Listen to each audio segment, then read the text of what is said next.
Salam, mən Babayeva Nəzrin, 17 yaşım var.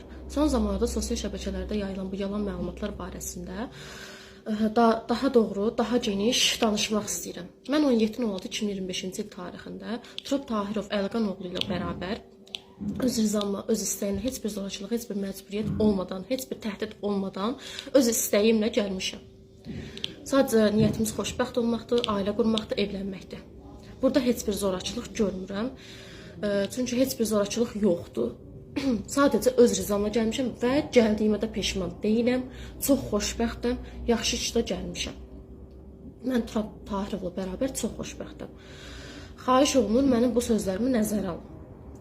Və gəldikdə də ki, Nəzrin dərsdən qaçırılıb, Quran kursundan qaçırılıb, nə bilim, Nəzrin Turab Tahirovun tələbəsi olub. Xeyr. Turab Tahirovun mən tələbəsi olmamışam. Mən bir ilə yaxındır, 2 ilə yaxındır. Mən məscidə getmirəm və mən birdən-birə də qaçmamışam. Turab Tahirov dəfələrlə elçi göndərib ailəmə, mənə istədiyini deyib, mənim onu istədiyini deyib və ailəm bizim boşanmışa verəcək qızımız yoxdur deyib. Və mən də istədiyimə görə, mənim sevgimi nəzərə almadılar. Mən də istədiyimə görə, hətta Turab Tahirov mənə deyirdi ki, qoy 18-19 yaşın olsun, sonra gedək. Amma mən onu məcbur elədim ki, mən dözə bilmirəm, evdə işgəncələr görürəm, təhqirlər eşidirəm, söyüşlər eşidirəm, döyülürəm, söylürəm. Yəni, gəl məni apar, mən səndən xoşbəxt olmaq istəyirəm, mən səndən xoşbəxtəm.